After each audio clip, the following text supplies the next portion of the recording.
Boa noite, são 00:30, mas gente, eu já não estava nem conseguindo dormir direito enquanto eu não começasse esse assunto, então acredito que seja importante trazer isso à tona. Como eu sei que é um assunto muito polêmico, que eu estou me colocando uma mão, as duas mãos no vespeiro, eu vou me apresentar rapidinho para vocês. Meu nome é Ângela. Eu nasci num lar católico, fiz primeira comunhão, crisma e tudo mais, e eu gostava muito, viu? Desse período dentro do catolicismo. Eu gostava de estar na igreja, eu gostava de estar na catequese. Em paralelo a tudo isso, eu sempre fui uma criança extremamente curiosa, então eu era aquela que ganhava livros de presente, né? Amava. Sou de uma família de professores, né? Aprendi a ler muito cedo, graças à minha avó, que hoje está com 87, 86.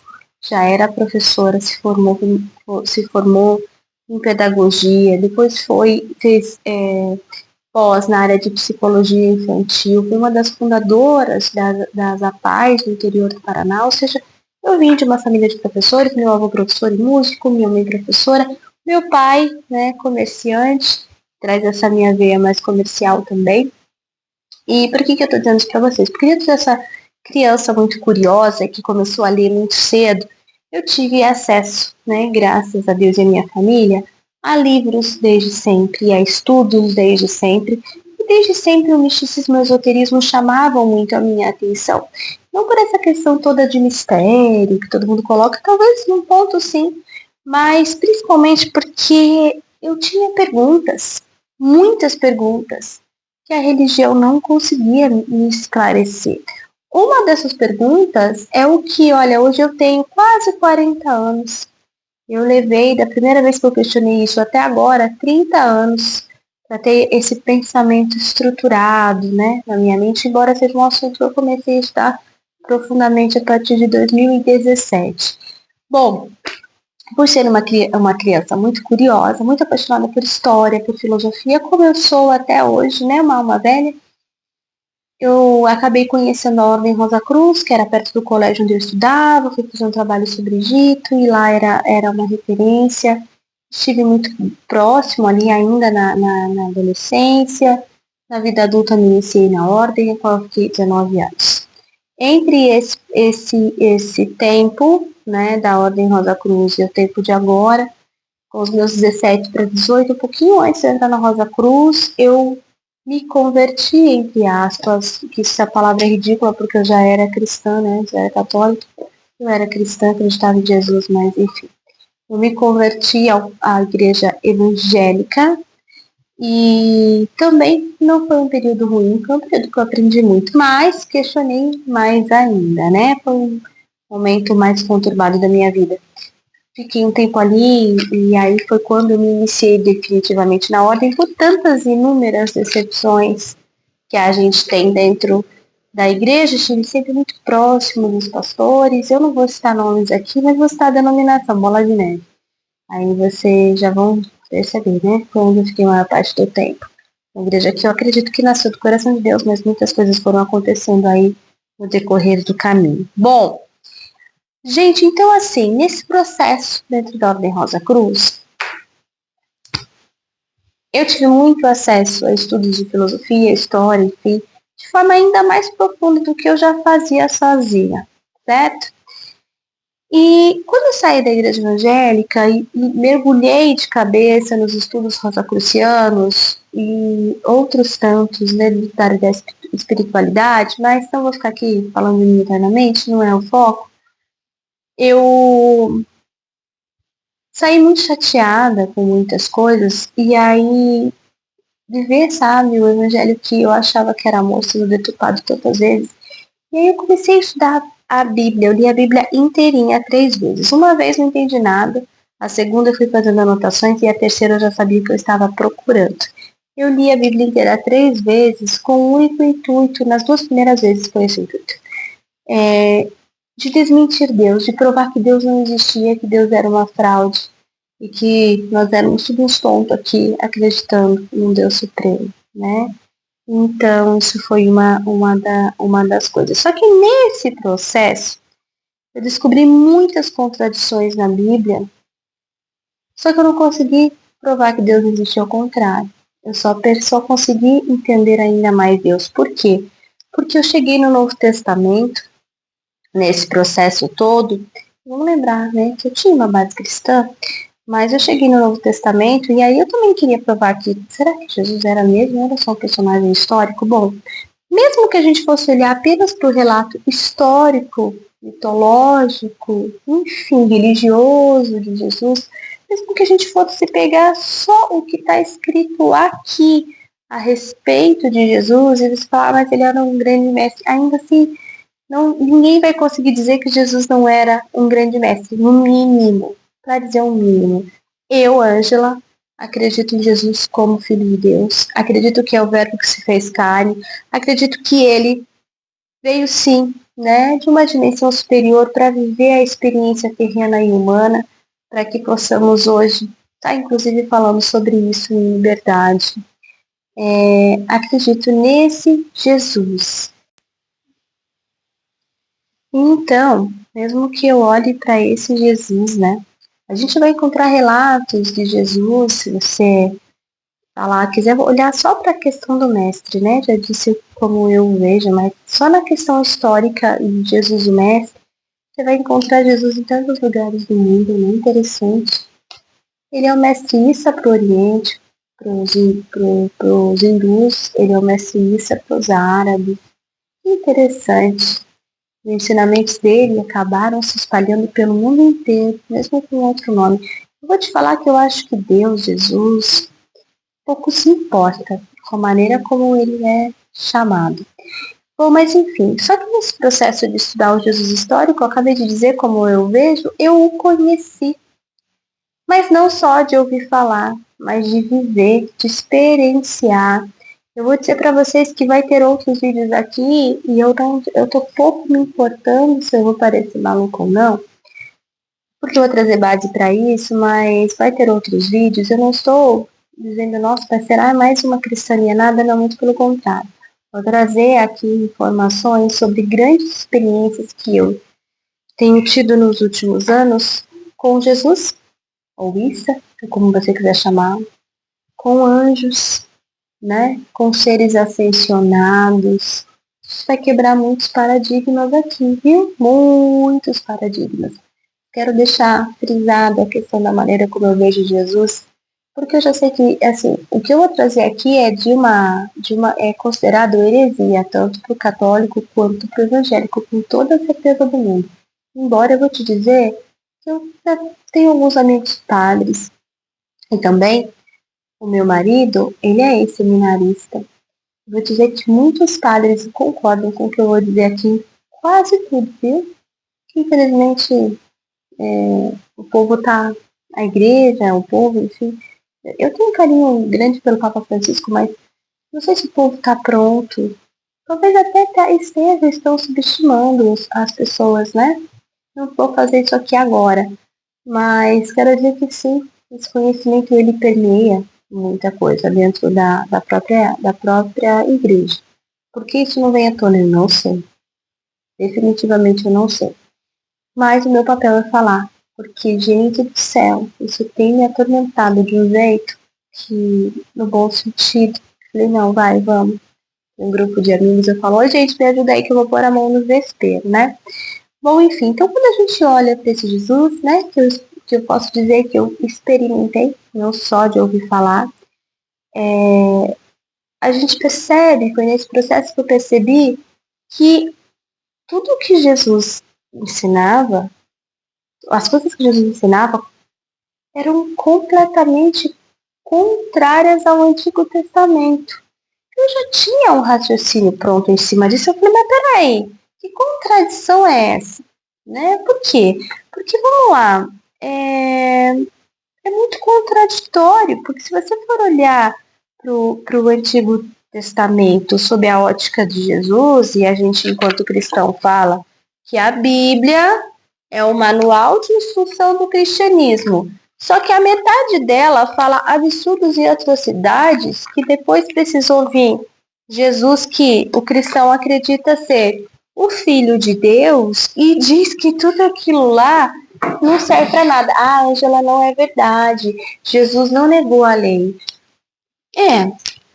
Mas Jesus disse, tudo, tudo está resumindo, tudo aquilo, toda aquela parafernália, tanto que a lei, né, gente, eram 10 mandamentos e os judeus conseguiram a façanha de transformar em 600 e tantos, um mais absurdo que o outro, né? Mas volta, Jesus diz, não, amar a Deus sobre todas as coisas e ao próximo como a ti mesmo. Você quer ver como Jesus contrariou tudo? Vamos lembrar o que Jesus fez. De fato, Jesus hoje teria sido crucificado de novo pela própria igreja, né? A gente ia dizer que ele era um revolucionário, que ele era um revoltado, um maluco, menos que ele era Jesus. Você quer ver? O que Jesus fez? Jesus escolheu aqueles que não, o judaísmo, os hebreus não olhavam. Jesus falou com mulheres, o que não era bem visto. Pior, Jesus falou com mulheres que nem eram judias. Jesus falou com a samaritana.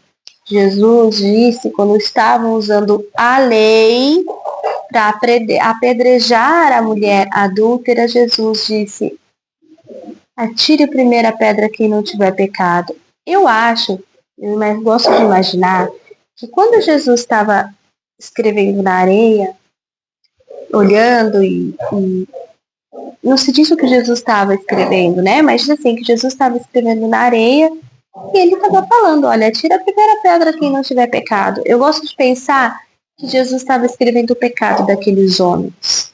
Que Jesus estava escrevendo tudo que, fulano, adúltero, estuprador, ladrão, violento, assassino.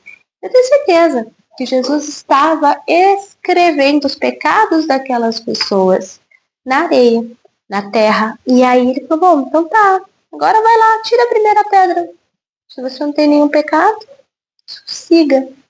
Olha isso. Numa lei que, de acordo com a lei judaica, era direito daqueles homens verem o sangue daquela mulher. Mas só ela, né? O homem que estava adulterando com ela, se duvidar, estava jogando a pedra junto. Nada mudou, né, gente? No mundo, que interessante. Que engraçado. Vai ter vídeo sobre isso, viu? Por que o feminino é tão perseguido? Também pelos mesmos motivos que a gente vai conversar aqui, mas obviamente não vai ser num vídeo só. Bom, enfim, Jesus trouxe para caminhar com ele mulheres. Maria, a mãe, Maria Madalena e outras Marias, outras mulheres, né? Caminhavam com Jesus, eram discípulas de Jesus. Eram também, a Maria Madalena era também apóstola de Jesus. Ela foi a primeira, inclusive, a ser escolhida, né, para andar com ele. Mas a gente quase não fala, né? Por quê? Porque gostam de falar que Maria Madalena era prostituta. Embora não teria problema nenhum, porque se ela fosse prostituta, naquele momento ela estava com o Senhor, com o Salvador, com a vida renovada, não cabe a nós, né? Mas não era, viu? Historicamente não era. Maria Madalena era uma mulher, a mulher adúltera era outra mulher e a prostituta outra mulher. Então, não é nada disso. Mas é que eu gosto de falar, o Papa Gregório fez a besteira e a pachorrice de colocar Maria Madalena como prostituta, né? Morreu sem se desculpar dessa presepada que ele fez. Bom, aí, gente, então, quando a gente olha esse Jesus, se você olhar o Sermão da Montanha, o amor e a seriedade que Jesus traz ali, e toda a maneira de Jesus olhar para as pessoas, traga minhas crianças, né? O mesmo Jesus que também foi todo amor, e justamente por amar, eu falo que é a minha passagem preferida na Bíblia, e o pior que é mesmo, acho que eu faria pior, né? Porque eu não teria, Jesus foi ali, que é quando os judeus estavam fazendo comércio, né?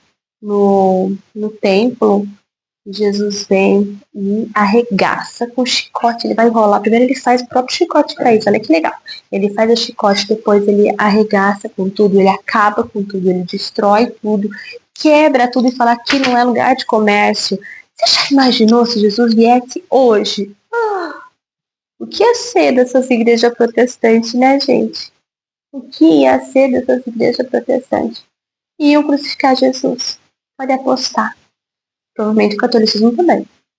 Mas é que eu tô dizendo porque na igreja protestante chega a coisa a ser esdrúxula, né? Eles usam a palavra de Deus, veja bem, e eles usam só o Antigo Testamento, né? Para que as pessoas darem seus dinheiros, darem as suas vidas, buscarem prosperidade.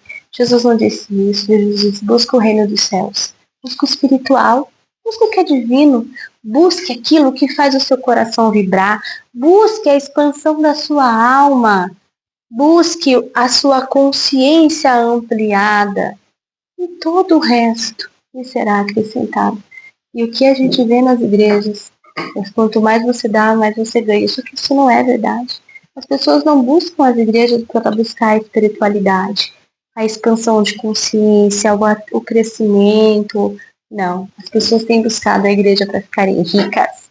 Jesus com certeza está enrolando o chicotinho, igual essa passagem maravilhosa da Bíblia, inclusive o trailer do The Chosen agora, né, da próxima temporada. E ó, dá-lhe Scott no povo. Mas vamos lá. Bom, então, quando eu passei a entender Jesus e a vivenciar Jesus e a conhecer Jesus, e, gente, eu fui ocultista por muito tempo. E eu não estou aqui para julgar os ocultistas também. Talvez eles vivam mais o amor do que os protestantes. Mas volta lá. Quando eu me deparei com esse Jesus e fui falar, gente, eu fiz uma separação na minha mente. Uma coisa, um processo mental, filosófico e histórico. Só isso já faz com que a maior parte desse Antigo Testamento não valha de nada. Angela, você está falando isso da Bíblia? Eu sabia que essa é uma heresia? É? Tá bom. Mas eu estou falando que Jesus é amor, que Deus é amor. E Jesus diz que o Pai é amor. Né? E que ele veio do Pai, e que ele é como o Pai. Então veja, aonde é que a gente pode dizer que no Antigo Testamento, eu vou citar umas coisas para vocês, tem amor?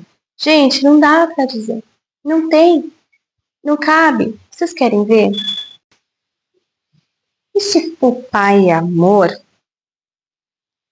e é chamado de Pai? Vamos entender. Muitos de vocês que estão ouvindo provavelmente são pais, pai ou mãe. Agora imagina se você tem 2 filhos. Se você consegue escolher entre um e outro. Se você consegue decidir quem vai morrer e quem não vai. Quem você vai amar e quem você não vai amar. Imagina você tem 2 filhos e tem esse conceito de pai, né? De quem ama. Imaginar que um povo eu escolho para mim e o outro que também é meu filho, eu quero que morra. Eu quero que seja destruído, eu quero que haja guerra. Tudo por uma questão de ocupação de terra. Presta atenção nisso. Qual é a lógica de um Deus que escolhe quem vive e quem morre, sendo que a natureza dele é paterna? Sendo que ele diz que nós somos a imagem e semelhança dele, centelha divina. Qual é a lógica de um Deus decidir quem vive e quem morre?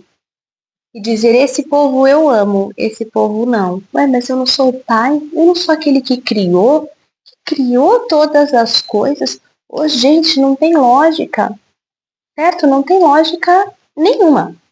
Nenhuma. Então, só pra gente olhar aí. Angela, você quer dizer o quê?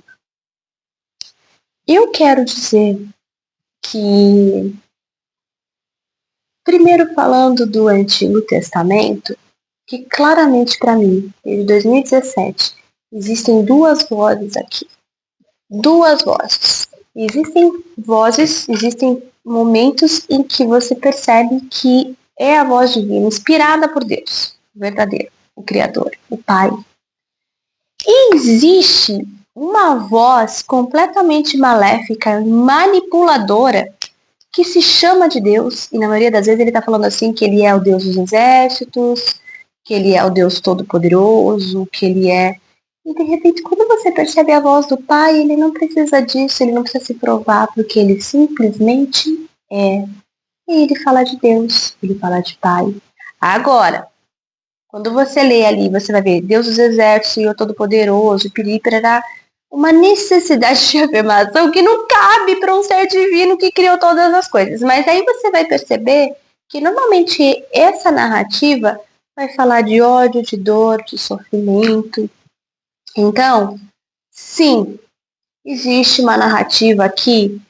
São dois assuntos importantes. O primeiro, existe uma narrativa que não é Deus falando, que é claramente uma entidade demoníaca, ou você pode usar outro nome, eu vou usar o nome de demiurgo, depois eu vou explicar que o gnosticismo também usa esse nome, mas eu discordo do gnosticismo, tá? Já falo lá. O que nós vamos chamar de demiurgo por ser um deus falso, um impostor, que tenta se passar por Deus. Nossa! Isso não te lembra a rebelião? Quem era aquele que tentou se passar por Deus? Quem era aquele que tentou se passar por Deus, que queria ser Deus lá, numa outra, numa dimensão superior que podemos chamar de céus? Quem era mesmo, hein? Nossa, era o diabo? Era? Vou te falar que ele responde pelo nome de Samael, o anjo da morte. Interessante, né? E aí, eu vou colocar referências aqui, eu acho que dá pra pôr, né? Aqui no YouTube, referências. Mas fica também o meu Instagram ali embaixo. Se tiver dúvida, pode chamar, a gente conversa, tá, gente? Só não vou dizer que eu vou conseguir responder tudo de uma vez, mas eu vou respondendo. Mas eu vou colocar referências. Tem referências que claramente mostram estudos gregos cabalistas e judaicos, que mostra que tem voz ali que não era Deus. E eles ainda colocam essa voz para Samael. Olha que horror. Vou dar um exemplo. E existe um trecho na Bíblia, importantíssimo, né? Para a cultura judaica, para a Torá, enfim. Que é quando Abraão recebe a promessa de ser pai de muitos filhos, de uma grande nação. Aí Abraão tem a sua esposa, que já está velha, idosa para gerar. E aí Abraão fala assim, olha, Deus falou que eu vou ser pai, que nós vamos ser pai de uma grande nação, de multidão. E aí a Sara fala assim, mas eu sou velha. E ela diz assim, Abraão, Deus falou que você ia ser pai, não que necessariamente eu vou ser mãe, né, naquele tempo. Mas é o seguinte, toma uma escrava para ti, toma uma escrava. Olha que horror. Como que Deus poderia, um Deus Pai poderia compactuar com isso? Ah, mas ela pode ser isso. Tirar um filho da força. Toma uma escrava e tem um filho com ela. Faz um filho com ela. Pronto. E aí nós vamos criar. E Abraão, que não é tonto nem nada, escolheu a mais bonita. E foi quando nasceu Ismael. Mas diz o mito aqui, desses livros, que de repente Deus aparece de novo, um anjo aparece de novo e fala assim, não, você vai ter filho com Sara. E Sara engravida. E nasce Isaac. Isaac passa a ser o filho amado. Vamos começar pelos absurdos. O primeiro absurdo. Na verdade, claramente para mim, Sara teve um piti de ciúme. Ou não, esse ali vai ser o primogênito, de jeito nenhum. O primogênito vai ser o meu filho, não o filho daquela lá. Manda ela embora. E Abraão manda embora Agar, a escrava que ele tomou para si. Cuidar com as palavras, né? Senão parece que bloqueia os vídeos. Agar, ele manda Agar embora junto com Ismael, seu filho. Nisso, quando ele manda ela embora para uma outra terra, uma distante, sabem quem são os filhos de Ismael? Qual é as nações que vieram dos filhos de Ismael? O povo árabe, que até hoje estão em guerra, ou vice-versa, com o povo judeu, os filhos de Isaac. Onde que pode estar Deus nisso, gente? Para mim isso é uma artimanha terrível do mal. e o homem, como sempre, tonto, caiu.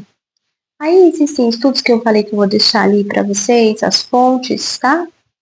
Tem coisa que eu vou brincar com vocês, que é revelação espiritual mesmo, né? Contato com a espiritualidade. Ah, eu não acredito, o problema é seu, né? Eu posso dizer do que eu vivo. Se você não acredita, é um problema seu também. Não vai mudar a minha realidade, tampouco vai mudar a verdade que precisa ser trazida nesse tempo.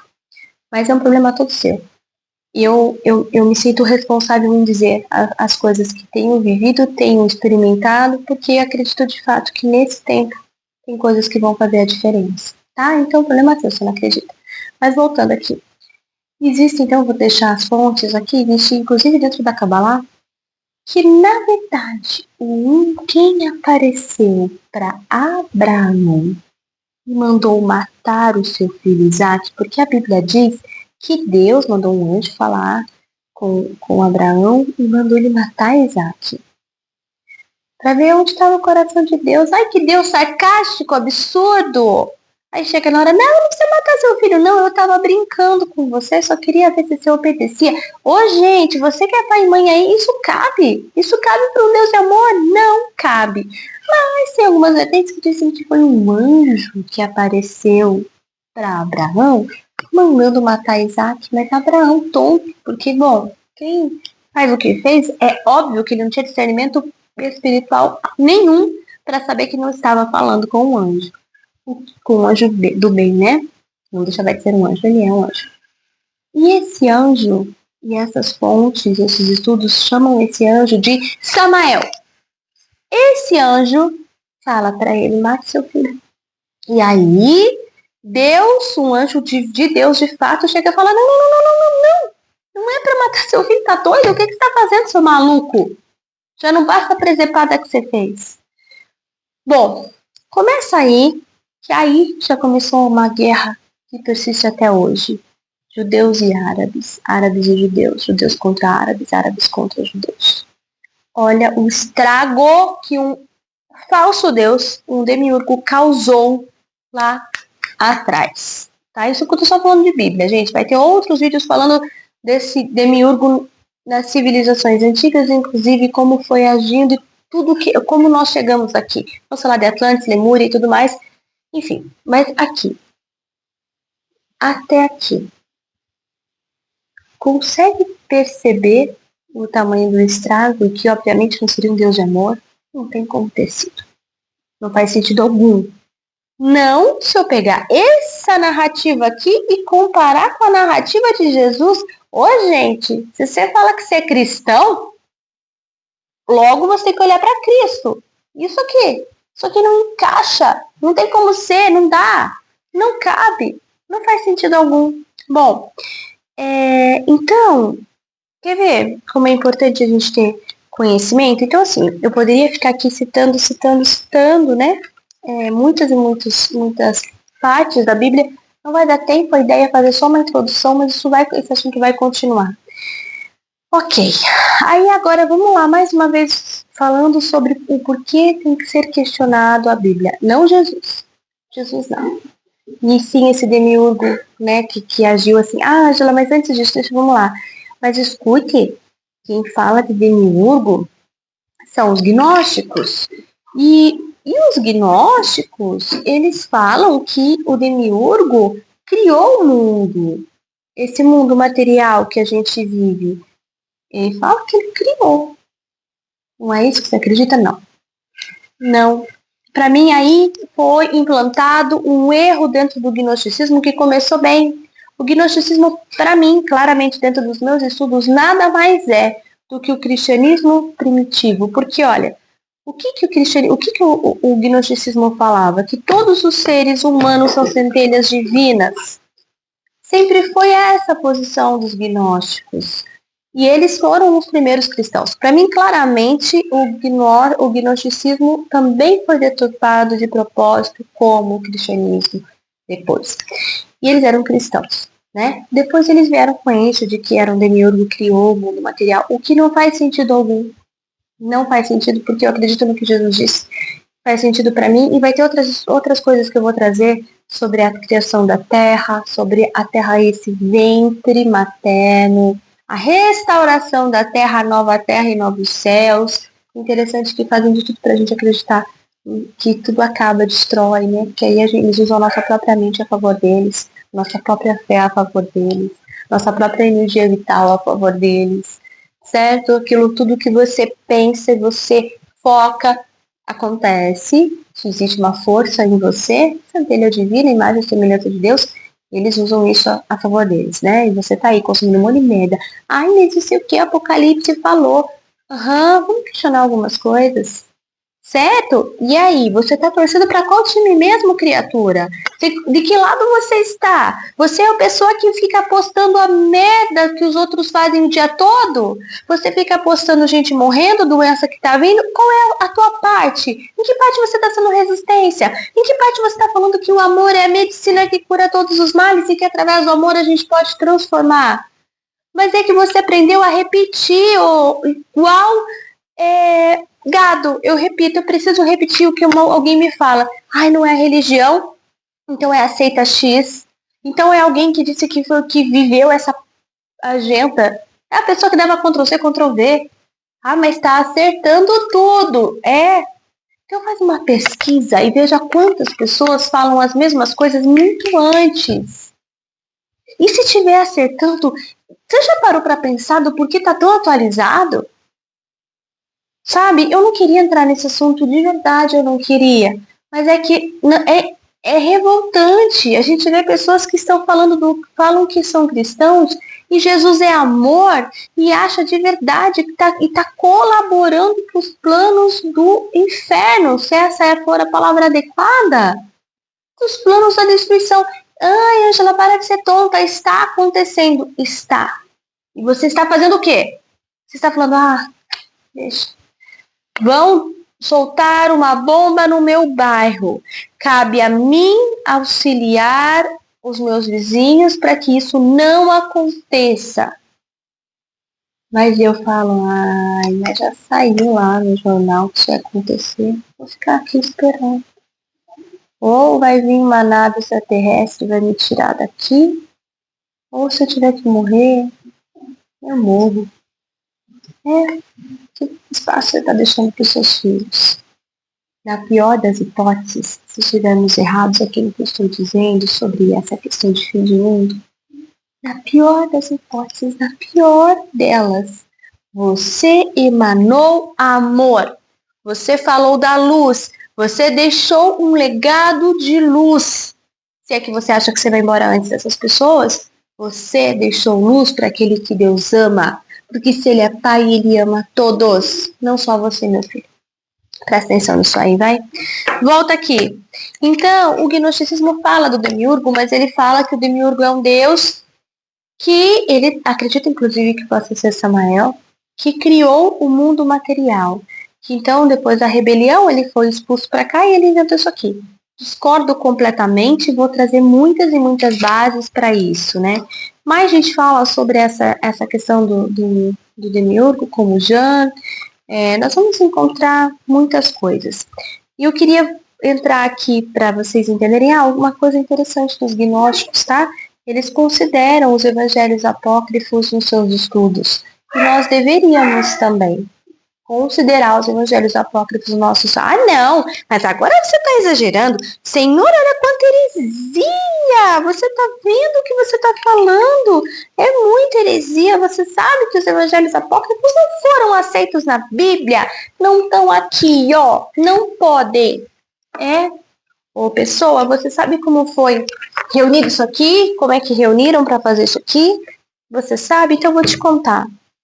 Primeiro, deixa eu te fazer um comentário legal. O cristianismo primitivo surgiu na Palestina. Sério? Pois é, na Palestina. No século I depois de Cristo, né, como religião.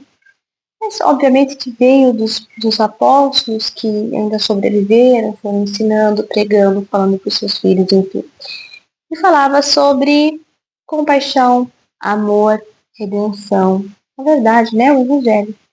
Em 313 depois de Cristo, o imperador Constantino, eu vou falar a versão histórica, tá? Que não é a versão da igreja.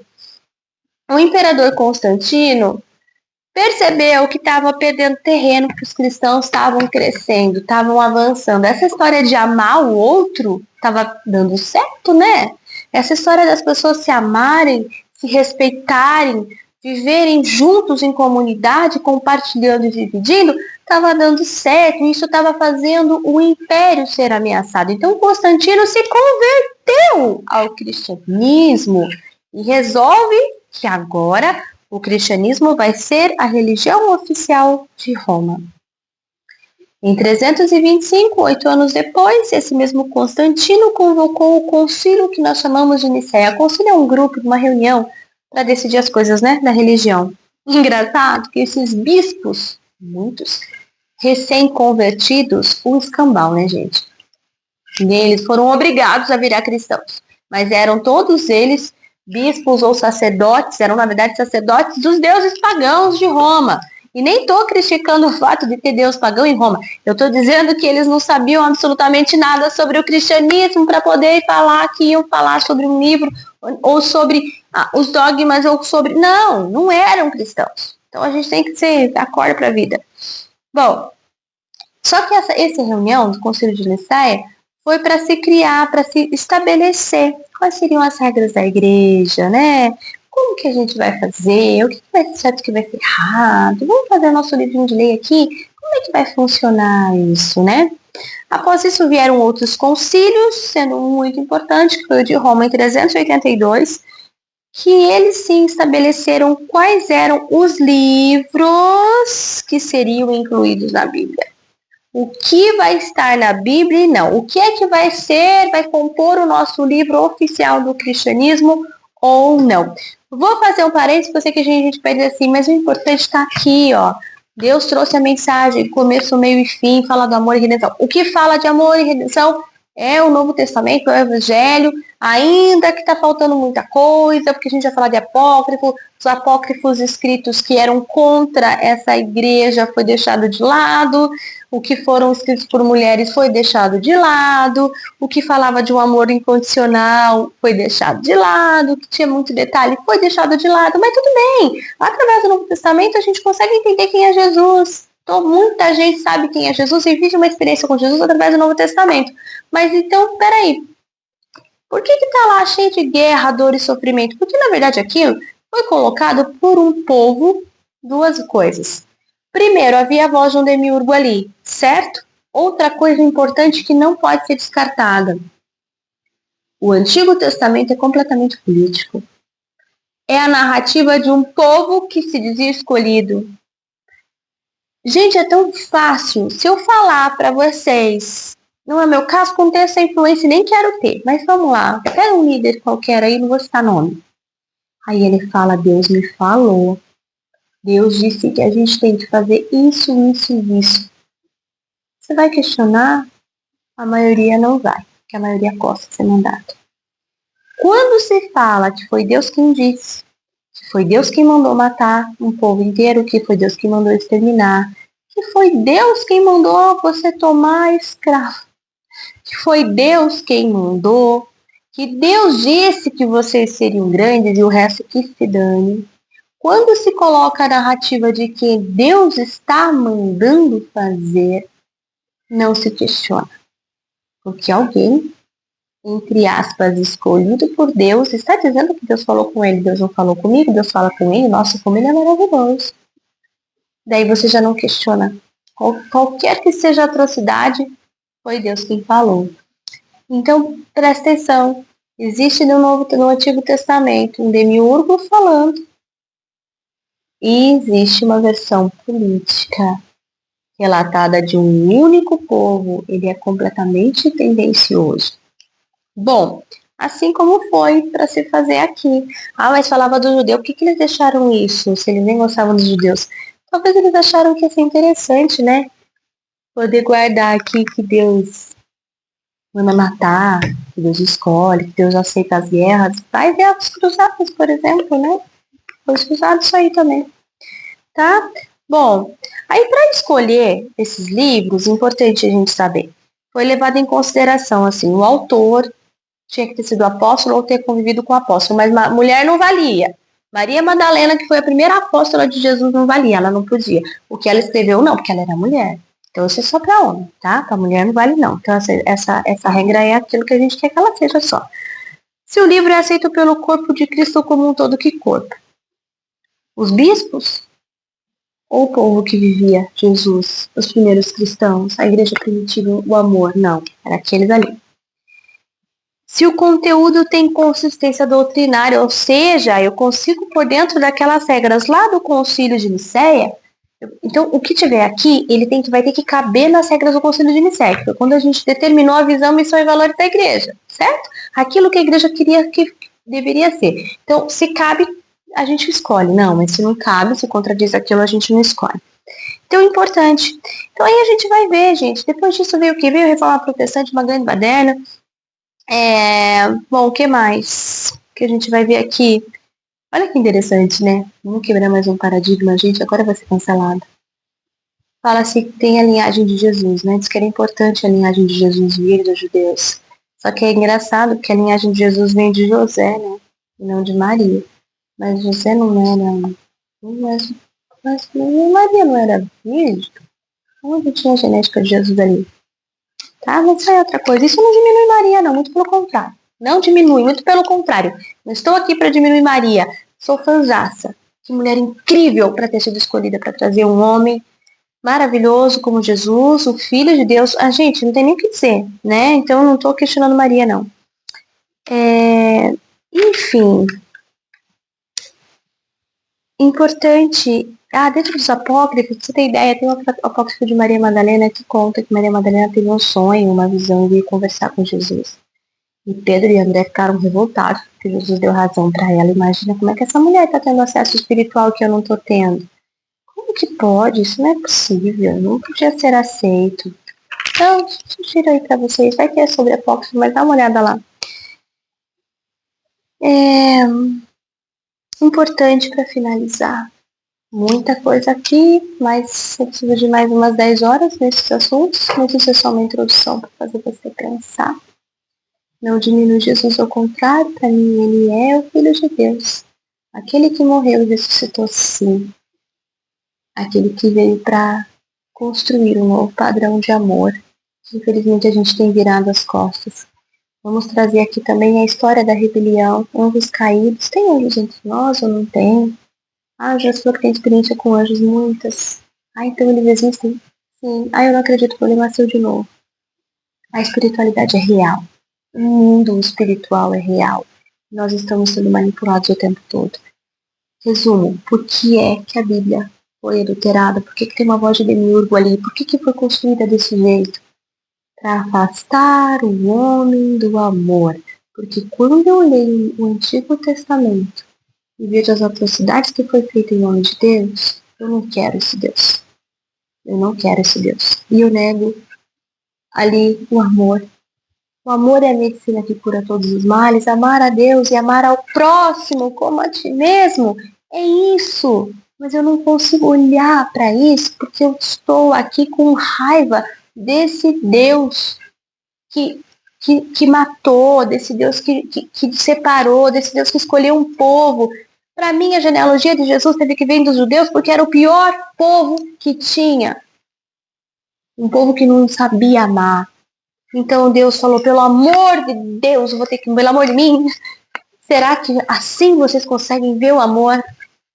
Nem assim. Basta você ver o que está acontecendo, né? Continua acontecendo. Olha como é perigoso essa ideia de supremacia. Isso não vem de Deus, gente. Não tem como vir de um Deus de amor. É contraditório.